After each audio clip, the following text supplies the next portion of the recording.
Woboko Sin farsa Makaken ol kasa Makaken ol kasa Dina gararasa Nyapan gararasa Woboko Wobo abaduga Abshir jabaduka Abshir jabaduka Kayo elemo kiltu Kayo lakasa wagi Kayo episa dunya Kana igamada kanus mayo musa Galman gahuf jatani Nufal macha jirten Nami fal macha jirten Woboko Komoko Abshir jabaduka Abshir jabaduka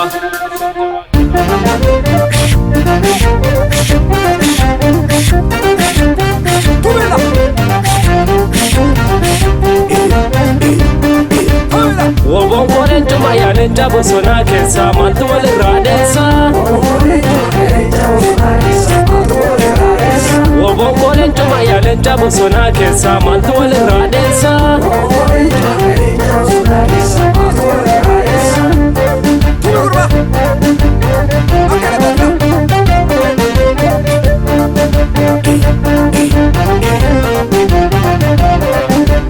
Woboko lentuma nufti baba jirta Akka camne nafe Maka keetin farsa Dhalootaaf dabarsa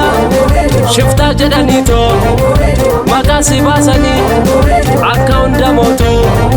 Yoom quba qabani Woboko lentuma yaa leenca bosonaa keessa Maaltu walirraa dheessa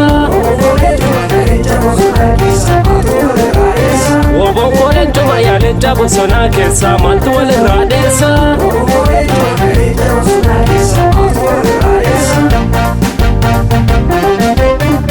Oh yaa bakaksa migira Oh akka jabaatu agarte Oh jalmarroon leenca sidira Oh akka sodaatu agarte Oh gollichaan leenca sidira Oh akka sodaatu agarte Oh sanyiin koo leenca sidira Oh akka sodaatu agarte Oh bobbaasan leenca sidira Oh akka sodaatu agarte Woboko Woboko Maroko Gollichaan sanyiin koo bobbaasan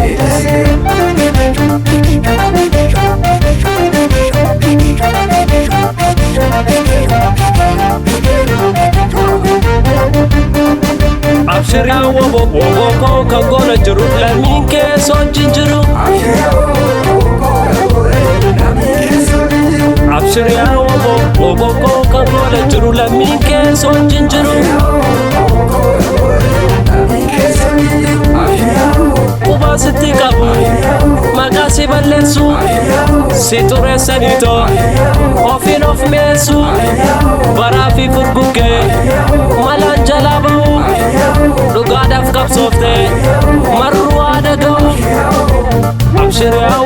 woboko kan goona jiru lammiin keessa wajjin jiru Abshir yaa woboko kan goona jiru qomoo keessa wajjin jiru Qomoo kee lammii kee qeerroo kee